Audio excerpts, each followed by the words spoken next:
Bonjour mon ami, je suis très heureux de te retrouver aujourd'hui pour partager avec toi l'évangile du jour. J'espère que tu as passé de bonnes fêtes de fin d'année et que tu as été renouvelé dans la présence du Seigneur. Je voudrais partager avec toi donc cette parole en ce jour qui est comme un pivot de la vie chrétienne. Elle se trouve dans Jean au chapitre 13 et le verset 34. Jésus nous dit ceci: « Je vous donne un commandement nouveau, aimez-vous les uns les autres.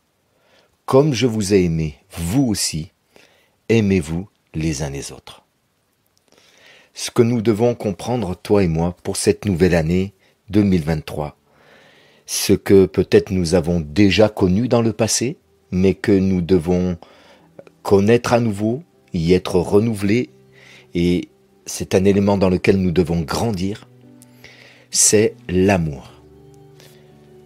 Nous devons aimer car l'amour change tout. L'amour fait la différence. Dans le contexte, lorsque Jésus donne cette parole, il vient tout juste d'annoncer la trahison de Judas. C'est étonnant qu'à ce moment le plus tragique peut-être de sa vie, je parle de souffrance émotionnelle, Jésus donne le pivot central, comme un souvenir indispensable. Nous ne devons pas oublier, nous devons nous souvenir d'aimer. Même dans les moments les plus difficiles, même quand notre cœur est le plus meurtri, comme Jésus l'a été par la trahison de Judas. Et il dit donc, aimez-vous les uns les autres comme je vous ai aimé. Un peu plus loin, tout de suite après, Jésus annonce que Pierre le reniera. Et encore un peu plus loin, le chapitre suivant, il discute avec Thomas, et Thomas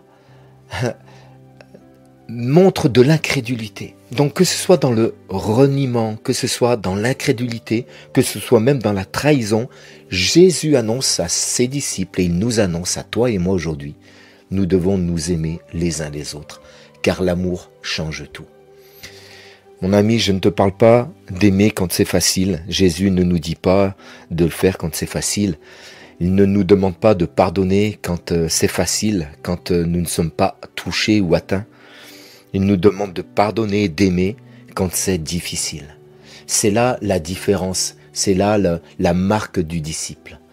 Aimons comme Jésus a aimé. Je voudrais terminer avec cette pensée qui a beaucoup circulé dans les réseaux sociaux. Je ne connais pas l'auteur, mais je veux te partager ça. Le devoir sans amour nous rend acharnés. La responsabilité sans amour nous rend impitoyables. La justice sans amour nous rend durs. La vérité sans amour nous rend critiques.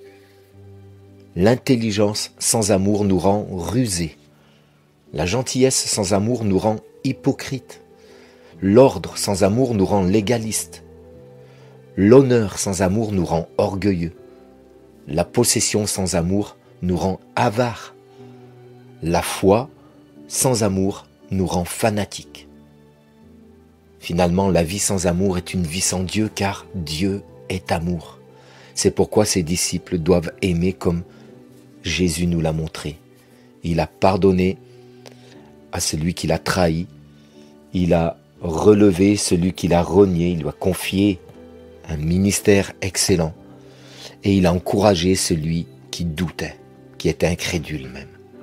Alors, prenons courage, aimons comme Jésus nous a aimés et témoignons cet amour merveilleux de Jésus autour de nous. Sois béni mon ami. Encore une fois, je te souhaite une excellente année 2023. À bientôt.